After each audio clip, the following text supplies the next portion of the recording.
Hello, and welcome to this review of the Daring Ladies historical romance book series by Tina Gabrielle. I'm Olivia, your favorite resource for book recommendations you can easily screenshot, and you're watching Random Olive Reads.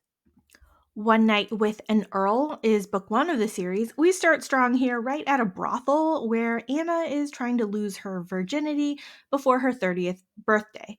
Ruined by a family scandal a decade prior, Anna now works as a chaperone to a young lady making her debut into society. She's looking for one night of pleasure and has the brothel madam help her. Oliver is a newly inherited earl after the death of his father and brother, both of whom were irresponsible and gross, and he's at the brothel with his brother's friends. Of course, Anna and Oliver are instantly attracted and proceed with a tryst. Later, Anna finds Oliver at her house to court her charge, and also that his family is the one who ruined hers. So much potential angst and drama here with the intertwined families, plus, Anna has been hiding her identity from the world. How Not to Marry a Duke is book two of the series. We follow our Duke friend from the previous book about a year after that book ends into the country where he's working on his inventions. The Duke of Warwick, known to his sweet godmother as Daniel, is not your typical Duke. He is socially inept and awkward and focuses mostly on his passion for science and technology. While he's hiding in the country to escape the bustle of town and his matchmaking godmother, he meets his new neighbor Adeline, who has her own problems. Adeline is the banished half sister of an earl who's in the country to work as the village healer.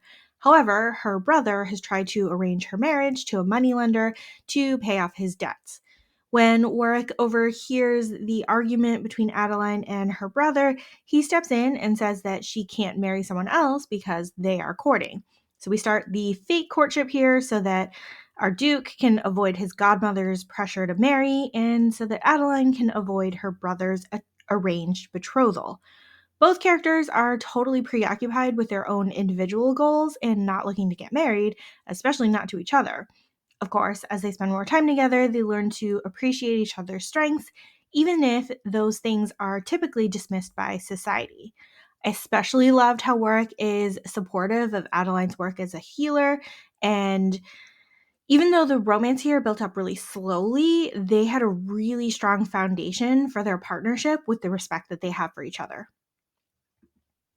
Make Mine a Marquess is book three of the series. The newly returned Marquess of Landon is out for revenge against his cousin, who seems to have orchestrated the shipwreck that left him for dead 5 years ago.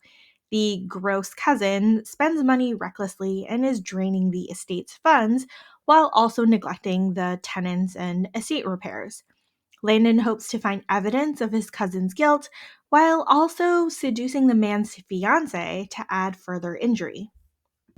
Phoebe is mostly the innocent victim here, but she was apathetic enough to become engaged to the villain of the story because she wanted to avoid any type of desire or passion. However, all of those repressed feelings flare back to life when she meets Landon and is instantly intrigued and attracted to him. She tries and fails to stay away from him and sees that he really is an upstanding guy for the most part, but she doesn't yet know that she's being used for revenge. So, this was your fairly typical revenge love story, and it'll take a little bit of groveling on Landon's part to get the girl.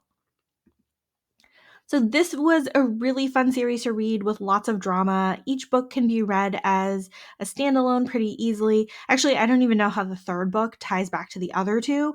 So, if you're in the mood for any of the plots and tropes of these books, you'll have a great time reading them. Thank you so much for watching this video. Hopefully, you found a book or two to add to your TBR. Links to these books are in the description box. Like and subscribe to get updates, and you can follow me on Instagram at randomolive.